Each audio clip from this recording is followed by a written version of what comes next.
Hello, everybody. Welcome. Oh my goodness, Urvashi is here. How is that possible, Urvashi? How are you, my friend? Oh my goodness, you're on mute, Urvashi. I'm so happy to see your face. Oh my God, we worried about you so much. Here to support you, that's all. I'm still not able to talk very much, but I will be here just to Please don't. I'm just so thrilled you're here. I'm so thrilled to see your face. Welcome, everybody. Welcome. Thank you for joining. We'll just give it another minute whilst people join us.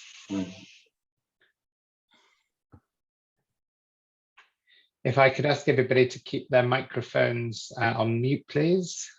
And your videos on, if you would care to.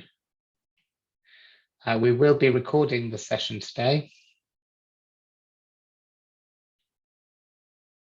I hope that's okay with everybody.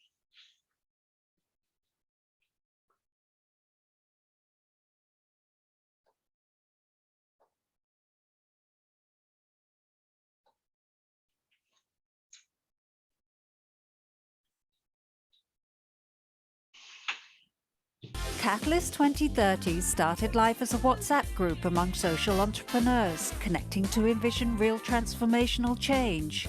Launched at the World Economic Forum in January 2020, it's grown into a global movement accelerating change to ensure the SDGs are reached by 2030.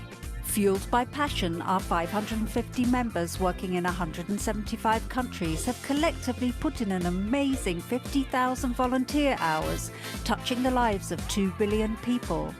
And we're driven by values, to which we hold ourselves accountable. 2020 was a busy year, co-creating 3 reports with partners and producing one of our own. Inviting high-level guests to participate in the Catalysing Change campaign, hosting fireside chats and expert hours, which will be continuing in 2021. To celebrate our achievements, together we placed our supporters in the limelight with the first Catalyst 2030 Awards for Systemic Change. With the blessing of the Dalai Lama, we celebrated finalists and winners in the following categories: special recognition for our early supporters, individual philanthropists, donor organizations, philanthropic intermediaries, corporate organizations, bi- and multilateral organizations, and 4 regional winners in the category of national governments. And now on to Catalysing Change Week 2021. During this social entrepreneur-led event, we bring together diverse stakeholders in over 100 sessions to showcase their systems change efforts and the best practices that can accelerate our work in pursuit of the SDGs.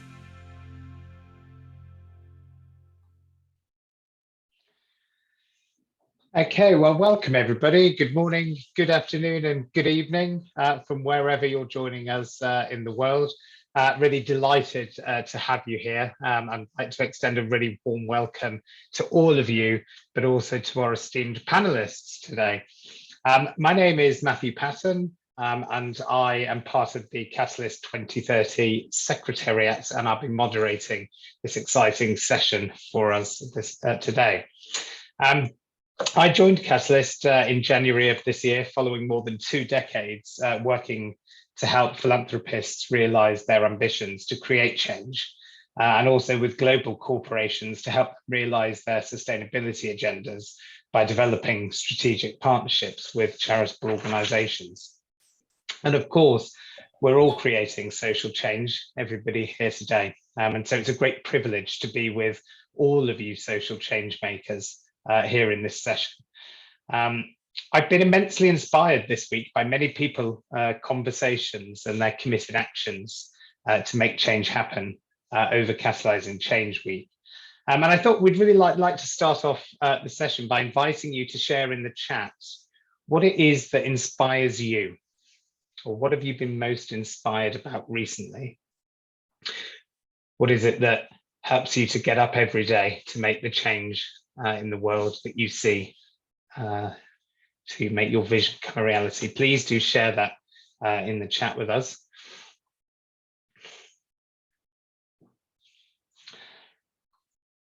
And I'm certain we'll continue with this inspirational theme as we listen to the story of Mona Foundation and Study Hall Educational Foundation, or CHEF. So Mona Foundation was a finalist in our Catalyst 2030 Awards that you just heard a little bit about in the introductory film, owing to their practices in enabling social entrepreneurship to flourish. And they will share their story, their insights, and their approaches that demonstrate some model practice for funding systems change, and that really help to shift the paradigm model for funding of nonprofits and social entrepreneurs. So first of all, I'd like to introduce Mahnaz. Mahnaz has a doctorate in educational leadership. She was an adjunct faculty at the University of Washington and has 20-year professional career with Microsoft, and most recently for Anand, a high-tech consultancy based in Seattle. She joined Mona as its CEO in 2018 to advance its critical mission of alleviating global poverty through education and gender equality.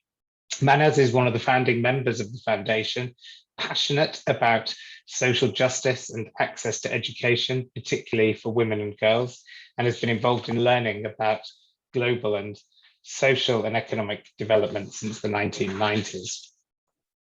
And then Anand of CHEF is a young executive and women's rights activist who's been working in the field of girls' education for 13 years, part of the core leadership team. He's director of programs at CHEF, overseeing 3 education-based initiatives across North India. One of a few male advocates for women's rights, Anand has worked extensively to scale a rights-based critical feminist pedagogy to government-run schools, use technology to viralize quality pedagogical practices, and established community transformation centers to enroll out-of-school children in schools. And the recipient of a Schwab Foundation scholarship for the executive program, Leadership for Systems Change, Delivering Social Impact at Scale at Harvard Kennedy School. It is my great pleasure to hand over to Mahnaz. Well, thank you very much. I'm so thrilled and excited and honored to be here. Really want to thank Catalyst 2030 for this incredible recognition. We're honored. I'm thrilled today to see my old and dear friend, Urvashi Sani, on this call. I have to tell you, the situation at India is just breaking all of our hearts here. Our hearts are with you, Urvashi. She contracted, originally was supposed to be on this call. Unfortunately, with COVID, she's down and recovering right now. I'm thrilled, Urvashi, to see you on this call. Really, really appreciate you taking the time. I know you're not well, but we just want to tell you that we're thinking about you, we're praying for you, and we wish you and everyone around you and in India quick recovery through these incredible crises. So I wanted to tell you actually, this workshop, we're hoping to illustrate with you through the lens of one of our Mona Foundation's longest standing partners, Study Hall Education Foundation, our shift in funding paradigm through specific examples. But before we get there, I thought I'd share with you how I got to know our dear Urvashi and Study Hall Education Foundation about 10 years ago. So, and then after that, move into some of the guiding principles that have guided Mona since our inception 22 years ago, and then lead on to specific examples. So I am sharing this story with you because it illustrates the sort of the relationship that has really defined Mona's work in the past 22 years. So 10 years ago, my son, a student of computer science here in the US, secured an internship with Microsoft Research in India. as they were working on a project with the help of a professor of computer science from Princeton, Randy, who was working at that time with Study Hall Education Foundation on a small pilot initiative to use accessible technologies like cell phones or computers or recorded material to build a digital library of great curriculum of private schools to scale to underserved public schools around. So my son, Paul, lived in Delhi and then Calcutta, helping to implement this little pilot project with Urvashi, contracted typhoid, and actually his life was saved by Urvashi. So he lived with her for a while. She took care of him. So when Paul came back from his internship, he met with our board and he really recommended this as an incredibly, Study Hall Education Foundation, as an incredibly innovative, forward-looking organization that is totally committed to scaling great education to every single child in India, particularly those who are underserved and poor. So this is how our relationship started 10 years ago with Study Hall Education Foundation and dear Urvashi. So we have really learned a great deal through this experience. I tell you, one of the foundational and the framework that guides the work of Mona Foundation and has from its inception is really grounded in certain core set of values and beliefs. One is that Mona Foundation fundamentally believes that we are all members of the same human family, that all of us, this oneness of the world of humanity drives the nature of our relationship that we develop with every partner organization. We believe that every person, regardless of their economic background, regardless of their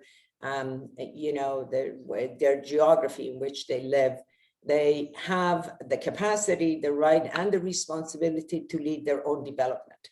And this view of development really taps into the incredible resources of the local organization and helps them develop the capabilities to really diagnose, analyze, and solve the social and economic issues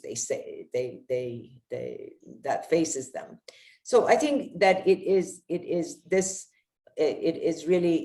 really seeing our partner organizations as equal to ours, as to us as a nonprofit here in this country, and forming this incredibly collaborative, trusting, long-term relationship has been one of the defining principles that really has made our work with Study Hall Foundation, Study Hall Education Foundation, to come to where it is right now.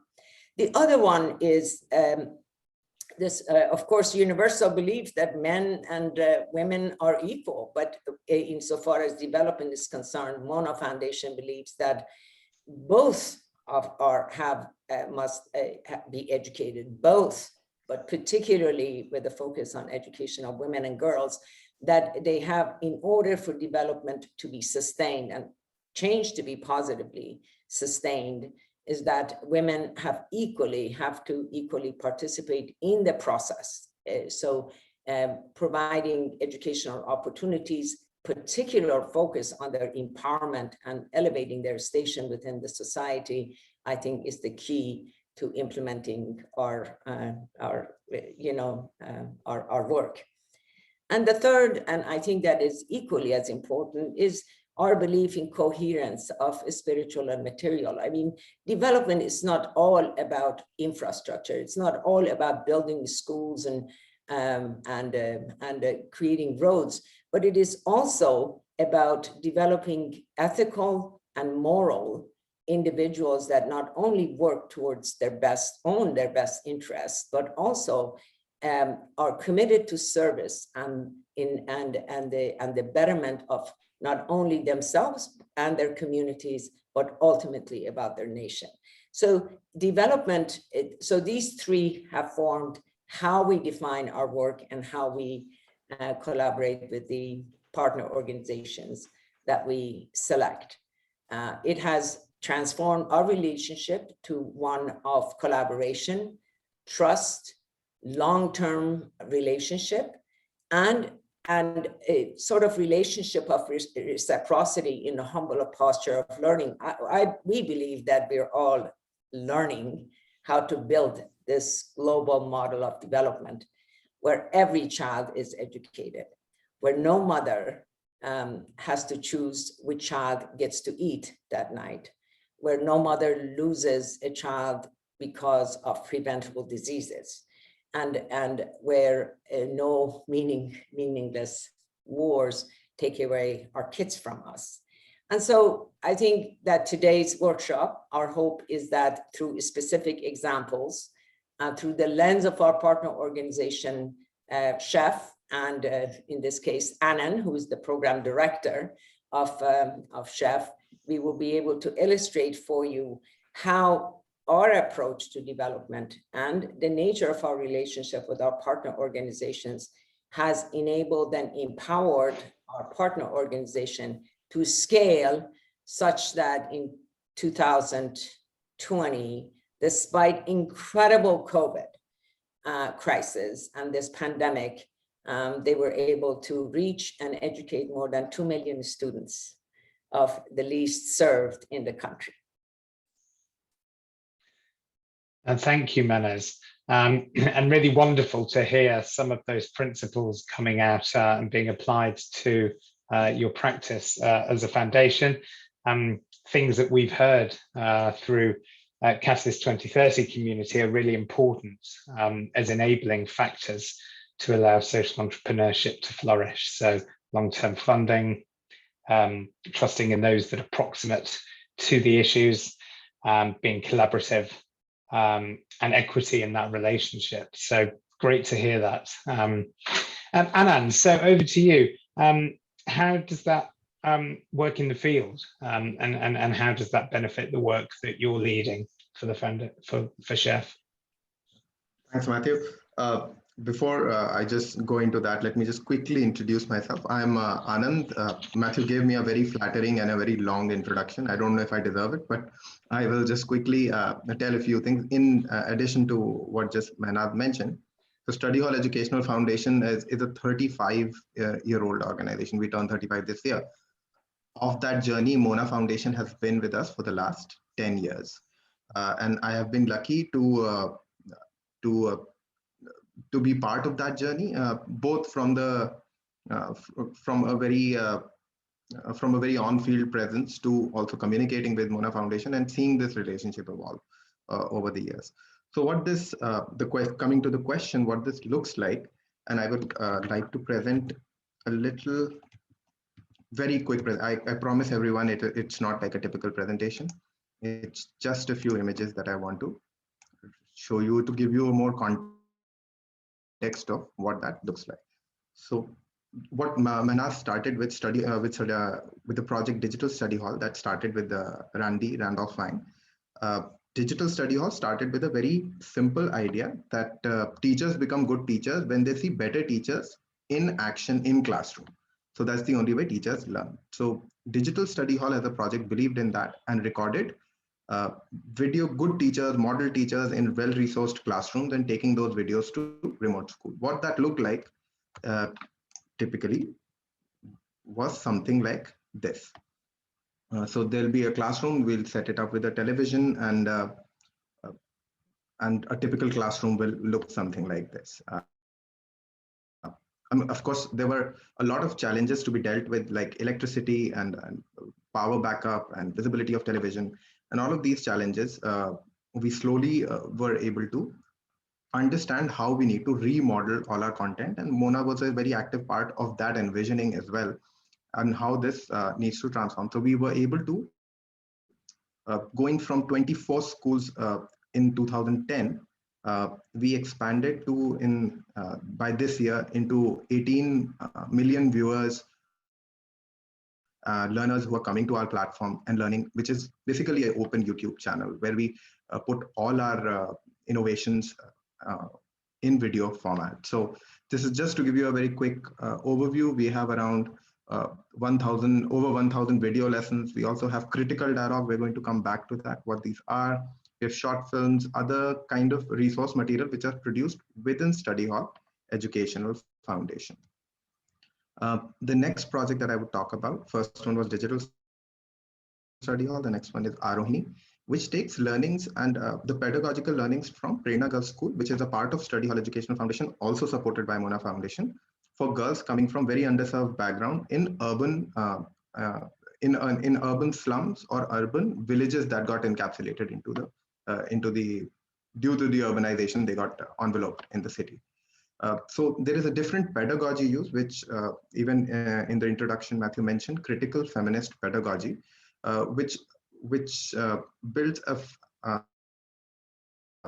which takes a feminist stance to education and has a key educational goal for girls to perceive themselves as equal autonomous persons. So with this pedagogy, we scaled this pedagogy onto the government school system, reaching to almost 100,000 girls with help of 968 schools, partnering with these schools through teacher training and taking this curriculum to these schools.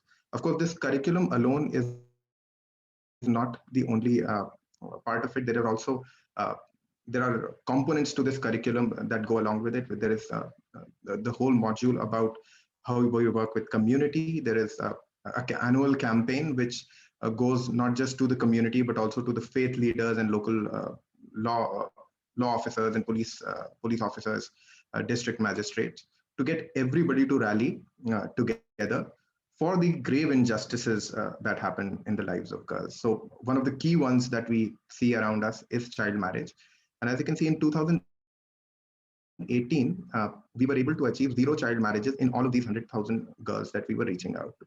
This was a concerted effort that took a very long time, and Mona Foundation again worked very closely with this. We were able to find many different mechanisms, from scholarships to finding many different ways to keep girls in education system. We were able to reach 1,800 villages through this. This is a photograph of a girl during the campaign going to the village and getting a signature, getting a pledge signed against child marriage in a village. And this is quite typical. There are thousands and thousands of such photographs on our websites as well.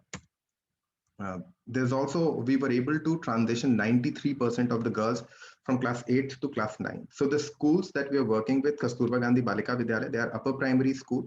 They go from class, they are made for girls who typically, for some reason or the other, have been dropped out of the educational system. They come at the grade level 6 and they have to graduate at the grade level 8. After grade level 8, because these are residential school completely paid for, when they go back home, often they're considered as a liability and they get married off. That's the problem of child marriage. What we were able to ensure with help of the scholarship schemes and other schemes that we were able to leverage is a transition rate of 93% from girls going from class 8 to class 9. And that is one of the key achievements. Now we are also entering into a space where we work with boys as well, so that they develop an equitable mindset on gender. Lastly, the last project that I will quickly introduce is Gyan Setu. These are community transformation center. Like Mahnaz mentioned, her son Paul was working with us, and during that time he had set up 2 tuition centers in Kolkata. Basically when we were completely re-looking at what the digital study hall, our video curriculum will look like, we were wondering what these learning spaces that were created by us would also look like. So we figured that we need to address these learning spaces and make it into a formal learning space where we are able to take not just our video lessons, but all our pedagogies and all our belief system. So with that belief, we started Gyan Setu. These are community-based schools.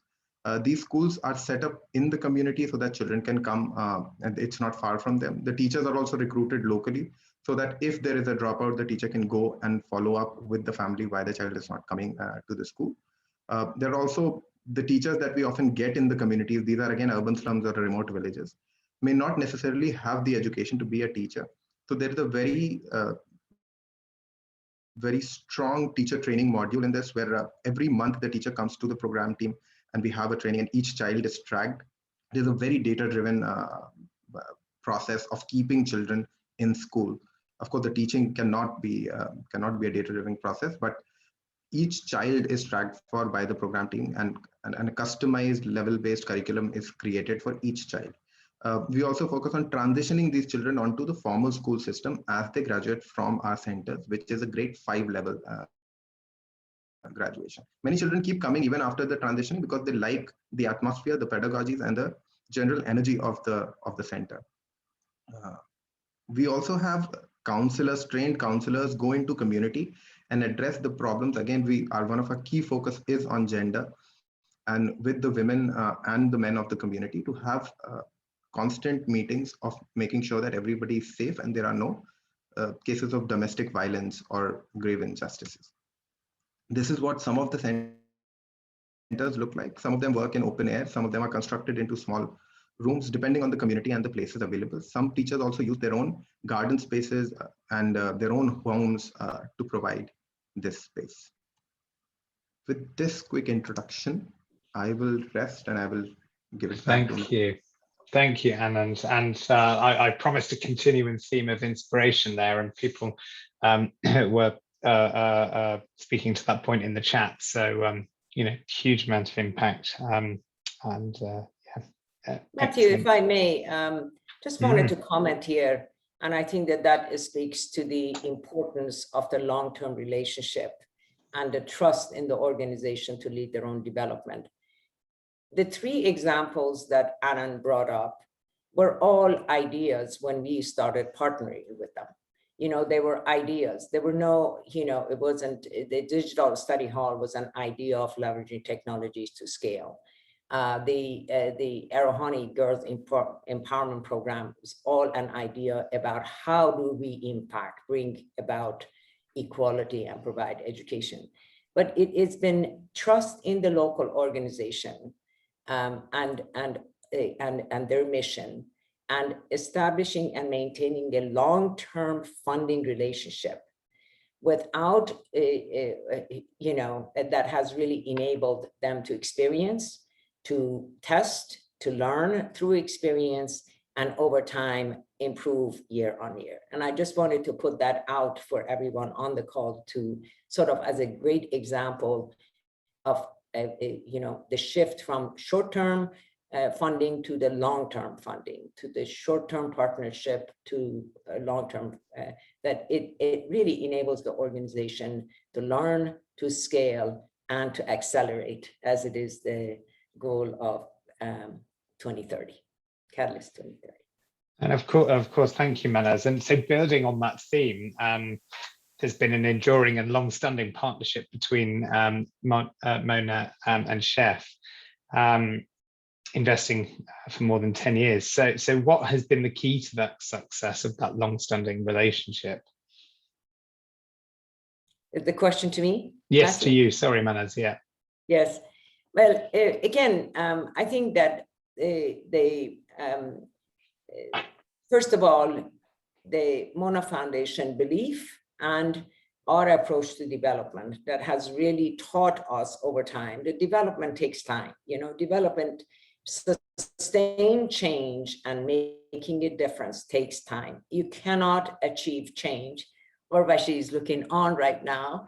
You cannot achieve change through 1 year, 2 year, 3 year. She started Chef 35 years ago, and over time, from her commitment to service to her country, to fellow countrymen, that has evolved over time to what Chef is today. And Mona's part in the past 10 years is been to support their conceived ideas and help them grow and scale it. So trusting in the local organization, helping them to develop their capabilities and helping them to learn through experience and not be so critical about, this result and that result, but really working with the local organization over time to improve year on year, I think has been the key from our perspective. Super, thank you. And that theme of trusting the experts, trusting those proximates to the issues keeps surfacing. And of course, Anand, a relationship is of 2 parts. And so what has been the key to that long-standing success from the perspective of, excuse me, yourself and Chef? So I would say more than a funder and an organization relationship, Mona has always had a partner approach. And what I mean by that is that Mona has Mona Foundation, which is founded. I don't know at this point we have introduced why it is named Mona Foundation. I think we should. Is because, and I think Mahnaz, you will do that much better if you could quickly just tell why Mona Foundation is called Mona Foundation. Mona is named after a 16-year-old girl. Her name was Mona in Iran, from a minority religious background, a Baha'i, who was arrested and later executed at the age of 16 because she was a Baha'i and because she was teaching children classes. I'm originally Persian. I was incredibly moved by her example of courage, by her example of commitment to service, justice, social justice, and service. And so when in 1999, when we were forming the foundation, I felt inspired to name the foundation after her. So, as it is quite evident in this short introduction that Mahnaz gave, that Mona is an organization which is anchored in the problem. It is not just like any other funding organization, and it's perhaps and which is why it partners instead of just acting like a funder organization, and perhaps the only organization that has the patience, vision, and the candor to be in for the long haul and actually seeing an actual impact being happening. And I think the core value that both Mona Foundation and Study Hall Educational Foundation shares, which makes this really work, is to have a life cycle approach, is to have the focus on life outcomes and not just on short-term gratifying indicators. So that I feel is one of the key value that that makes this relationship so unique. And if I have one more minute, I would like to tell one short story, Matthew, if the time permits. Sure, you have, yeah, sure. Because I'm again going to launch into a few photographs for this story. So I needed your permission. So this is a story of a girl named Poonam. Earlier, when I introduced the program, I introduced that how we had Digital Study Hall, which is the oldest program. And then there was Arohini, which is the Girl Education and Empowerment program. And then there was Gyan Setu. These came in this order in which I'm listing them out, and it will just, this story will tell you how this life cycle approach works. So Poonam is an exceptional girl. She always wanted to go to a school. Her parents did not necessarily feel that she should, but when she was quite young, she was 3-year-old, she fought with her parents and she said she had to go to a school. They did not resist much, and they just said, okay, go with your brother to the school. So she would go, she would sit in the corner, and at the age of around 5, she figured out that the school register does not have her name, and they were just amusing her by getting her to sit in the classroom. So she fought after that. She said, I want my name to be in there. And slowly her parents had to pay her fees and get her in a school permanently. That went on till she was about 8 or 9-year-old, and then her father had an accident and passed away. And then the family went into a very dark, financially and emotionally dark period. At that point, Poonam had to be pulled out of school. For a couple of years, she did not go to school, and then she found out about the Kasturba Gandhi Balika Vidyalaya KGBVs. Incidentally, this was one of the schools where Digital Study Hall videos were being shown. So when she started attending that school, she saw these videos, and she became one of, in the period of 2 years, she became the school topper. She was an excellent academic performer, was very impressed by the videos, and also was part of the critical dialogues that happened to build her own agency and her own aspirations to make a life for herself. When she graduated from class 8 from KGBVs, she did not have access to going to class 9. That was the first time when we recognized, and it was brought to us by the teachers as well, that there is a need for this transition. We need some sort of financial support or some sort of support to make sure that girls transition. And that is when we went to Mona Foundation, and we were blessed to have it's another thing that I should mention is Mona is one organization where the board members actually come down to the ground and meet the program staff and the people who are being helped by the program. So this is a photograph of when Mona Foundation came down. You can see Poonam standing here in the group. This is about 5 years old, roughly 6 years old. At this point, she's received a scholarship to go to class 9th. By class 10th, which is the high school, she topped her block, which is Lucknow is consisted of 8 blocks, so the whole district. So she topped her block, which was a huge feat. And then when she went back home, she needed some sort of a vocation because her family was still not financially stable. Because she had graduated from class 12th by that time, we were able to identify her as one of the teachers for running a Gyan Setu center in her community. That center has been running, this is one of the oldest center, it has been running for over 6 years now. Now, Poonam Center has around 31 children, and not a single child in her village is out of school. And they continue to come to her center because they really like the way she teaches. And she has actually turned her village into not a single child who's not going to school, and most of these children are first generation learner. So this is what long-term relationship and long-term investment looks like. You invest in one girl, but that one girl can completely transform the entire community, and it is a story in telling on what that relationship looks like. Back to you, Matthew. Thank you, Anand, and such an impactful story. I think it's so important that we understand the human side of what long-term support can do.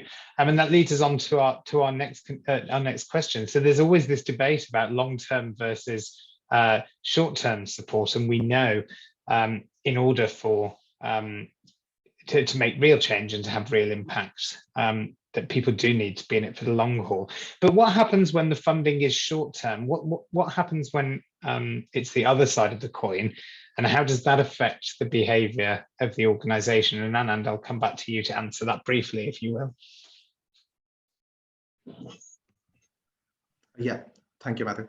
So I feel that short-term fundings often fail to create any kind of lasting impact. And because we believe in a life cycle approach, you need, in order to have any kind of life outcome, you need a portion of a life. And you cannot create life outcome by any cookie cutter method. And you can have some sort of technical solutions to some problems, but we are complex beings and our problems are complex too. And especially in these COVID times, it's so evident that even when we solve technical problems, say the problem of vaccine, which was a huge technical problem and people did amazing work, but getting vaccine to people, convincing them that they should take it is probably proving to be an even bigger challenge. And these are the kind of complex problems that we need to solve in order to have a life outcome. And in order to create any kind of lasting impact on any kind of life outcome, we need to stick around. And short-term fundings just don't cut it out. They just have gratifying indicators for some time and often could result into something, but more often than not, they just are a blip. So yeah. Thank you, Anand. And that's interesting, that thought of the short-term investment for gratifying short-term impact measures. Really interesting. So Mahnaz, the same question to you. No, Matthew, I think from a donor perspective, and I'm just speaking on behalf of every donor that contributes to Mona Foundation, and we have many, many loyal donors for this specific reason. Every donor that gives $1 wants to know that $1 actually makes a difference in the lives of someone somewhere. So when we explain to our donors that it is only through long-term investment in education and changing the hearts and minds of people about equality, about service, about ethics, about the power of individual to change lives and communities, they are very, very willing to continue to support us. We have donors that have supported Mona Foundation because of our approach to development of long-term relationship and support through this life cycle, they've stayed with us from the very beginning, from the very beginning of our inception. We have donors who have given us 20 years in a row, and that is very unusual for a foundation. I want to make the point that it is about life cycle, but it is also about our fiduciary responsibility towards our donors. We want to be able to tell our donors that their every dollar is spent makes a difference in someone's life. And they have seen our experience, they have seen the evidence. And I think that I just have to tell you that even during the 2020 with this incredible COVID crisis, where unemployed millions and millions and millions of people were out of work in the US, and Mona had its best financial year yet because they believe in this principle and the impact that it makes. Super, thank you. And I'm really pleased just to invite Avashi to say a few words, please. Avashi. I just wanted to add, Mahnaz, the value of long-term funding. The problems we're trying to solve are hugely complex. They've taken centuries to come to where they are, right? And also they're going to take a long time to disentangle. So when you're trying to change whole systems and structures, and not just short-term programs. Short-term programs can be funded short-term, they will give you simple results, you will have simple solutions, and everyone will go home happy. But you will keep on doing that again and again and again. Whereas when you go for the jugular, when you go for changing systems, where you really embrace complexities, where this whole thing really started, the Ashoka report, when you embrace complexities, which I think Mona does. And that is the special thing about a funder like Mona Foundation and why you fit so well with Catalyst 2030. Catalyst 2030's mantra is systems change and shifting of consciousness. That doesn't happen overnight. So sorry. It's very complex. And the solutions are complex. They take a lot of hard work and it almost has to become a movement, right? And so it is important that our funders understand that what are you funding? Is it just a feel-good thing? Well, okay then, simple, short, quick, dirty, all done. But do you really want to change, as you said, Mahnaz's lives? And do you want to change the world? Because these lives live in a world, in a social and political world. And it is those systems that have created the problems. So if you want to solve the problem, the root cause, then you have to affect systems change. And there are very few, I'm so sorry to say, that's why you're rare, Mona Foundation. There are very few funders who understand that and who are actually able to embrace complexity, to embrace systems change. And to understand that, hey, we are in this for the long haul and we know it takes time and don't worry. We are with you every step of the way, so go for it and don't cut corners. When you do short term, then your fundees will cut corners. And there will be a lot of funder pleasing, that's all. So you're really never sure of what you're getting. Okay? So I would encourage actually everyone, all funders, to follow your example, Mona and us. That if you really mean it and if you want to donate because you want to change the world, then remember, you need a brave heart, you need patience, and you need to stay there for the long term and probably be beyond you, beyond your lifetime. But at least what you have put in helps to shift the world just a little. So thank you, Mona, from the bottom of my heart. And I want to about the board members. You have the best board in the world. I have never seen an organization where the board members are so hands-on, so humble, so selfless, who come, roll up their sleeves and work alongside you. And that's why you're so special. So thank you. Well, Urvashi, I tell you, I would have to tell everyone on this call that it's been incredibly and mutually inspiring and beneficial relationship. We have learned from you incredible lessons about also humility, service, and a commitment to change. Mona Foundation has grown itself as an organization because of its collaboration with you as we learn together of how to make a difference. I want to also thank you and every staff member of SHEP for their incredible services. And thank you both. And Avashi, thank you for joining us. I know you're recovering, and we wish you all the very best. But I think there won't be anybody on this call that it wasn't touched by that moment, and thank you. Hugely appreciative. So Avashi, you, and Mahnaz, you were talking about embracing complexity. Complex problems require complex solutions, and the longer term funding investments, of course. And we spoke to the community about that, and we produced a report with some of our other partners, which I've shared in the chat. If anybody wants to see that Embracing Complexity report, it's some advice that we, or principles that we advocate for shifting the funding paradigm to enable social entrepreneurs to flourish, so that we can see more dials shifting and more of these great innovations changing the world. So very quickly then, I'll just move on to my last question, and please, guests, panelists, friends, please do pop questions into the chat that you'd like to ask Anand and Mahnaz at the end, please. That would be great. So one of the things we noticed recently when we were working on the Catalyst 2030 Awards is that many of the smaller organisations were in fact modelling, I suppose, real exemplar practices in doing some of the things that we've talked about here today.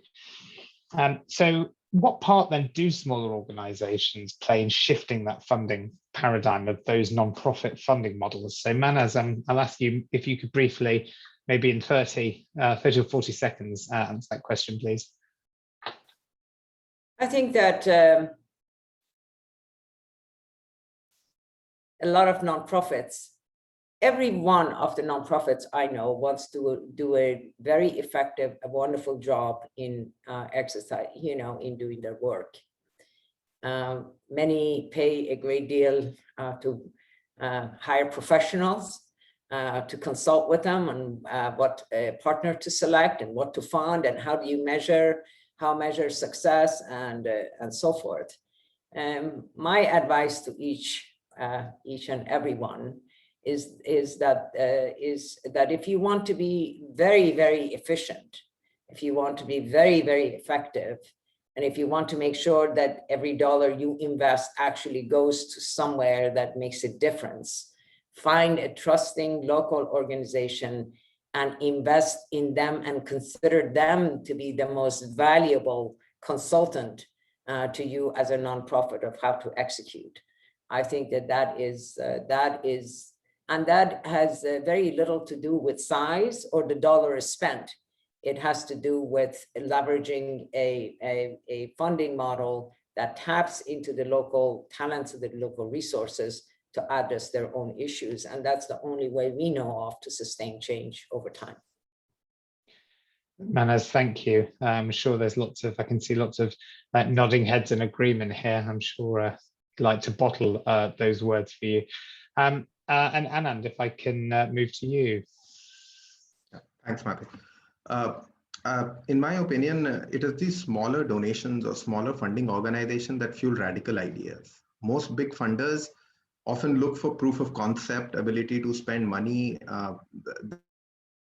There's so many different mechanisms that they want you to follow.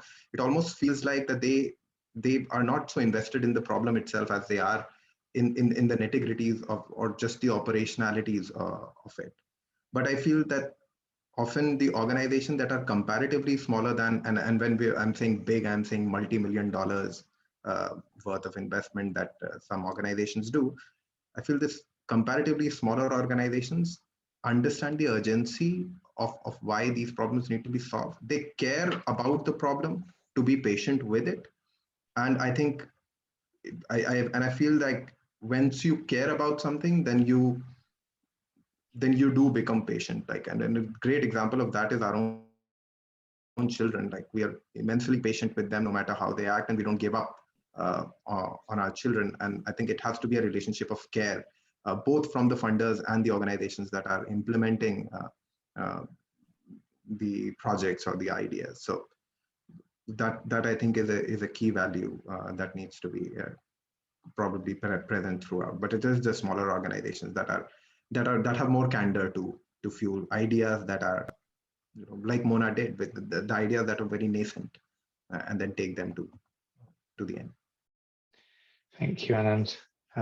Really helpful. So I'm going to field a couple of questions that our guests have shared with us. And so the first question then is, in your opinion, what is the most important factor for donors to prefer short-term rather than long-term? So Mahnaz, I suppose I'll direct that one to you.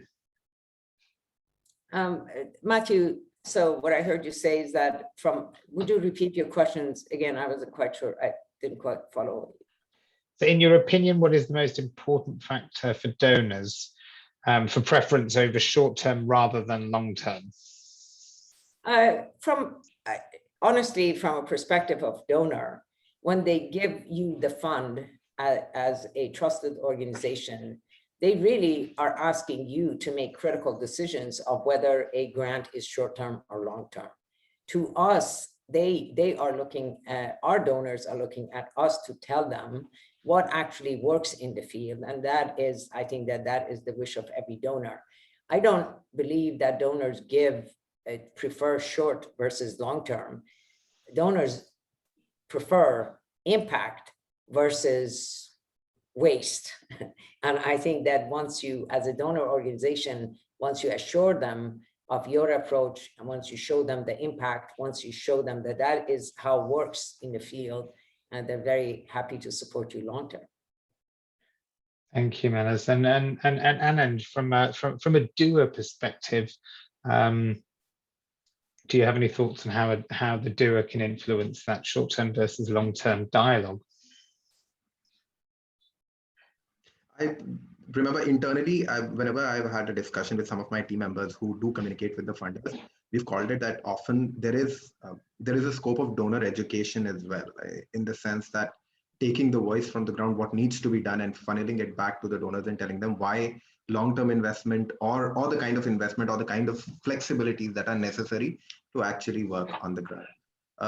And that kind of lies on the person who is directly interfacing with the donors. And I don't think the donors are also in the wrong. It's basically, the way I see it, that it becomes a very contract model. When I want something done, I go to a contractor and I get them to do that job. But the development space is not structured like that. These are problems that formal systems have not been able to solve.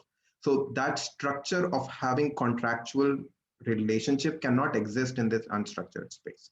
So which is why I feel it is responsibility of the so-called contractor in this space to educate about this space, because they're observing this space very closely, back to the donor and informing them that what needs to be done and how. And the laws of say a market cannot be replicated. The way things work in the market cannot simply be brought to this space and expect to work. Thank you, Anand. I think we've got time for one last question. How do you know? There's a question about KPI, and I think that is a very important, if I may ask, because I think that it is very, very important. It is important for funders to make sure that there are specific measures that indicate progress and sustained change. I think every donor wants that. So Mona had an incredible innovative approach to providing this information to our donors, but instead of us coming and saying, these are what we would like to see as a measure of your success, we spent 2 years with 10 projects in 12 projects in 10 countries with their leaders like Urvashi.